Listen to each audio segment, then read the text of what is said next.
Welcome to Office Hours at Talking Harps. I'm Victoria, And I'm Angela. and we're here to share some honest conversation from the other side of the music stand. And today we're going to talk about the time that I have a harp at my wedding. Yeah, I think everyone dreams, well, certainly I did, of having a harp at their wedding or harpists. I remember as a child dreaming of having a whole harp orchestra. I could just picture them walking down the aisles, and suddenly from the balcony came this whole orchestra of harp music and just surrounding me with that sound from above. I think it's the one time that harp music fits in a lot of occasions, but when we think about harp music, we often do think about weddings. And a lot of harpists make a living being wedding harpists. So, Victoria, I'm curious because you got married long before you discovered that the harp was your instrument. So, were you someone who wanted a harp at your wedding? And if so, when? And if you did have a harp at your wedding, tell us a bit about that. So I didn't really grew up with a harp, so I have not really made the connection between a harp as a instrument you see at an event until I got married and I realized that the venue that I had booked didn't really have a piano, which is the instrument I know, or space for a piano for that matter.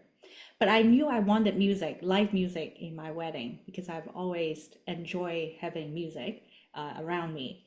So I started investigating what other options of live music are out there. And lo and behold, I found the harp. And if you visit a lot of the harpist website, oftentimes they will show a picture of them bringing their harp to wherever the venue is. You know, I have seen some pictures of even harpists taking the harp to the mountain, like out in Banff. Like it's pretty serious. So I thought, oh, maybe this will be a good instrument for my wedding because, like I mentioned, the venue that I got married in is relatively small, didn't have a lot of space, and that was actually my first introduction with a harp. That happened obviously before I had my daughter, but I was really struck by how I hate to use the word magical because I'm never really that sort of magical wedding kind of person, but I really love what the harp music have added to the atmosphere. It just seems like a really natural fit. And I also love being able to work with this harpist who arranged a piece of music for my wedding. So my husband and I have a song that we love. It's a Dave Matthew piece, and she arranged it for our wedding. And I think that kind of touches where you're able to work with a musician and sort of make that music bespoke for your event. Really left an impression on me. And after my wedding, I start noticing how many other people have harp at their own wedding, including some of the people in my family. And I obviously didn't really have a lot of exposure to the harp, but the harpist who went to my wedding had a pedal harp, and that is the harp that I normally associate harp with because I've seen it in orchestra before. But it took me a little bit longer after that to realize that there's more types of harp than the pedal harp. But that was my first introduction to harp music, and it was at my wedding, and it was a local harpist who brought it to life.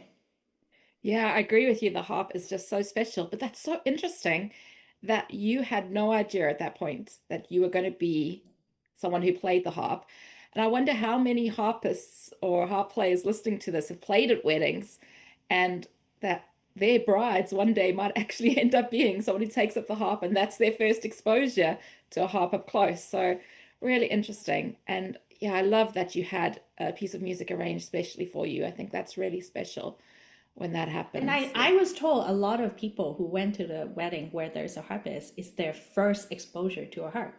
A lot of people has their first encounter with a harp at weddings where there is a wedding harpist. So I think it's a really neat opportunity for harpists to introduce the instrument to a new audience.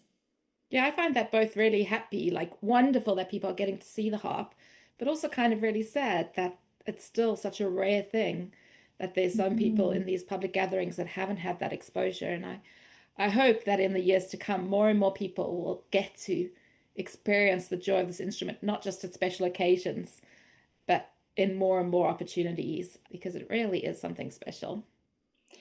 Speaking of where, because you got married um, if I remember correctly, in your hometown, which does not have a lot of harp. Am I correct? Well, I was living in England when I Okay, got engaged, and so I went back to South Africa for my you wedding. did. So, of course, all Okay, my harps and all my harp contacts at that time were in England, and my husband's Australian, so his family flew over from Australia to South Africa, and so we went had a wedding venue in South Africa where our wedding was. At the time, I was learning the harp and I was playing pedal harp. I was renting a pedal harp at that time, and just for ease, I had a very specific song that I wanted to play. So I must have been one of those bridezillas who was just not thinking straight because I actually decided to play a recording of myself playing the piece of music on the harp that I wanted, and then have that broadcast as I was walking down the aisle, so that I was walking down the aisle to my own playing of harp music, because I thought that was the easiest way for me to get harp music at the wedding, just with playing for international weddings and all that sort of thing. So it was a little crazy. I did plan in advance. I played Endless Hallelujah by Matt Redman, which has a really pretty kind of introduction, and I had specific parts in the song. And because it was pre-recorded, people had to come in at a specific point in order for it to have like this big glissando kind of dramatic part when the bride, me, walks in. And it was quite just a whole bunch of things happened on the day. And one of my bridesmaids, her family got ill, so she had to pull out on the day. So we had less bridesmaids, which meant that all the kind of cues were slightly changed. So there's definitely something to be said for having live music, which could adjust on the day because I couldn't do that. I just had to say, walk very slowly to all the bridesmaids, like walk super, super slowly. Um, and then everyone was like, why is the bride not coming in? Because I was waiting for my dramatic glissando moment to come in. But I was very glad that I still was able to have art music at my wedding. I would have loved to have had live music, and I probably could have made that happen. But with the organizing an international wedding across 3 or 4 continents, um, it just, yeah, it didn't work out that way. I wonder how hard it would be to find someone to play the harp live in South Africa at a wedding when you got married. Well, it would definitely be easier to do in England, but there are quite a few harpists in the area that I was getting married. In Mhm. fact, the Harp Society in South Africa, Avondale Harps, is based very, very close to where I was getting married, just north of Johannesburg. Okay. So there, I did have a few contacts there, but yes, just coordinating everything and the dates and the time, and it was just easier to do it myself. And I kind of wanted my family to hear me play harp without having a harp there. So I don't know. Maybe I just wasn't thinking straight, but that's what I decided to do. And I definitely, a week before the wedding, when I was trying to do the recording before we had to leave on our flights to go to South Africa, and then I wouldn't have access to a harp, I remember just like stressing trying to get the recording right. Um, it was a lot of pressure, but it was lovely to have. And a lot of people commented that they really loved hearing the music of the harp when they know that I'm so harp obsessed. So that was kind of special. I do Yeah. like the way you brought the harp into this very special moment of your life, because, like you said, it's not just anyone playing. It's you have carefully choreographed this as part of sort of the presentation, right, of the whole wedding, and I think it also is very special that your family is listening to you rather than harpists that they have never met before playing the instruments. So there's just something to be said about being able to bring your own music into your own wedding, that just add an extra layer of personal touch to what you're doing on that day. Yes, I think music is such a personal thing and such a special thing, and it's really important at a celebration, at an event, that music reflects you and reflects what you wanted to, and is about bringing people together. So my mom played the piano at my wedding, and Chris, my husband, who plays the piano as well, he accompanied me to singing, and we did a song together as well. So we had other musical things happening that were live, which was a little bit of why I didn't get a live harpist in. But yeah, I think it's really lovely how music can bring people together and how we can each contribute. And if we can throw the harp in there as well, all the more better. And speaking of bringing harp music to life, you're now playing at your church as well, pretty regularly with your harp. right? And how do you find people react to hearing live music? Yes, I play most Sundays at my church. My husband's a pastor, and I do think that the harp really lends itself to that kind of worship church setting. I mean, there's no way I don't think the harp does fit, but a lot of people do think of that. And I still very regularly get people coming in and saying that they haven't seen a harp before and wanting to come and try it. Children especially are drawn to the harp and like, what's that? And haven't seen it. And I often think about how when I was little and the first time I saw a harp and kind of that grew in my heart to want to play and think, oh, will these children grow up like that? Will they want to play one day? Um, but one of the things I really enjoy about playing in church is getting to play with other instruments. So it's not just about like the focus on me and the solo, but it's really about joining with others and joining with the congregation singing and coming together in that sense of community and each bringing something. That really, yeah, that really brings me a lot of joy. I think I enjoy playing with others. I enjoy ensemble music and I enjoy the challenge of arranging music so that the piano's playing something different to what the harp's playing, to something different to the violin. So yeah, it's a lot of fun. But that should not be a surprise for any of us because you just told us that, even though you have harp music, you also have other people bringing music to your wedding. So that seems to be something that you're very much used to as part of your being, having music and sharing through music with others and connecting with others through music. So I think that's wonderful. Yeah, going back to your wedding, did you have the harpers play just for the bridal entrance, or what did they have a different, were they playing when people arrived? What points of the wedding did they play? So it's a pretty standard sort of that wedding package where they would begin to play some sort of background music ahead of the ceremony. They have the entrance and the signing and then the exit. So nothing, too dramatic in that regard. But I did remember choosing music, and that was a hard thing for me to do because there's so many possibility. And I think about the music that I choose is going to be part of that storytelling about our personality, about our love story. And I think I probably that was the part of the choosing the music was the most challenging bit for me and making sure that I got the right music. And I'm a little bit defiant in the fact that I don't want, the typical the bridal entrance music that everyone uses. I want something different. And thankfully the harp, much like a lot of instrument, is versatile and there's a lot of people that bring a pretty huge repertoire. So we have a mix of modern music. I have Sting's Fields of Gold, which is being played on the harp quite a bit, and I really enjoy hearing it as a harp cover. And then I have the Dave Matthews song, which is a pop band that a piece of music that got arranged for the wedding. There's also some classic as well because one of my bridesmaid is more into the classical. So we have a pretty eclectic mix of music. But again, like I think for me, the exercise there was how do I find a piece of music that I think reflect our love, our storytelling of our love story in a setting where the two of us are coming together. So I did enjoy that aspect, and I really appreciate the harpist sort of guiding us because I needed that sounding board for someone to talk it through with me. So I got some really good feedback and suggestions as well from the harpist, and we did get to meet together and kind of plan out how we where we want people to enter and time it a little bit, but nothing to the degree of your I want to come in at the crescendo kind of moment.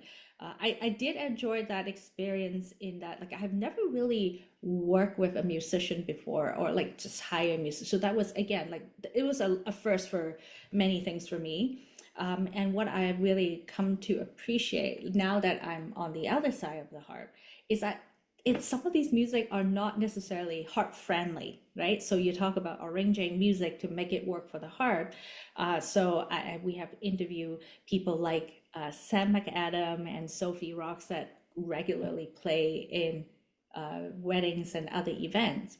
And sometimes it's not as straightforward as handing someone a piano sheet music, or in the case of Dave Matthews, it's a lead sheet with a lot of guitar chords, right? And they have to put the work in to make it work for the instrument. And I think I knew that she had to put work into it because I have to pay her extra to arrange something. But now that I'm actually learning the instrument, I'm realizing the work that needs to go into it, and the thoughtfulness that you have to really put into making music work for harp. So I think, now that I'm looking back at the experience and looking at it from the other side of the harp, I'm now behind the harp. I'm not the person on the other side of the harp. Gives me a new lens into what it takes to be a good event musician. Yeah, really interesting that you're mentioning such a diversity in the repertoire. I often get asked about, students wanting to build their wedding repertoire or people discussing, what pieces should I learn so that I have music to play at weddings. And really, there's some classic ones like Fields of Gold that you mentioned, but a lot of the times I think people want something very specific to them. And so I don't know that there is necessarily just a, maybe this was something that in the past was more common. People had the same music at their weddings, but now people much more. Canon and D. Yeah, I mean, I love Canon in D. I know that's controversial, but not everyone does. And a lot of people want something a little bit more personal, 1,000 years, or, there's various pieces. So I think, yeah, learning music that you love, getting used to arranging music is really important. The first wedding I played at, I was asked to play for a friend, and I was asked to play a worship song that I'd written for the church, for background music kind of at the beginning, and also for her walking in. And then I was asked to accompany her singing the prayer, which she wanted to sing during the service. And so again, very different pieces to your sort of Mm. standard repertoire.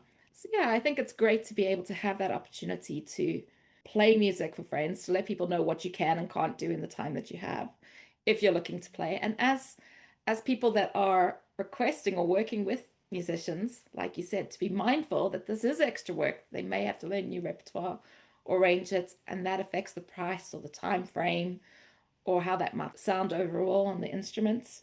See, a lot goes into it. For sure. So to kind of wrap up our conversation, I would like to know, if you were given the opportunity again, would you play your own, like record and play your own music in a special event, or would you bring in a live harpist? Are you still good with what you've done, or would you do it differently? Oh, look, I was very happy on my wedding day, but if I was to do it all again and have to think about what to do, I think live music more and more is just such a lovely thing. And I would totally go for the harp orchestra. I would totally do that harp orchestra scene if I could. But hey, we're I can see dreaming, you yeah. rushing in and joining with them. Yeah, that's the thing. It'd probably be really distracting, wouldn't it? Maybe a good thing I didn't have a harpist live there. I probably would have been watching them and looking at the harp. Um, yeah, I mean, it's good to dream. It Anything with the really is. harp, I think, is better. Yeah. And for our audience, we would love to know, have you seen a harp in a wedding or other life events before? And was that your first encounter with the harp? Let us know by leaving a comment, or find us on Instagram and drop a comment in there. So for our audience who are listening on YouTube, if you want to let us know whether or not you have met a harp in a wedding or other event, and if that is your first encounter with the harp, we would love to hear from you. Yeah, and don't forget to subscribe so that you can catch the next episode of Office Hours at Talking Harps. Thank you, Victoria. Thank you, Angela. I'll see you again soon.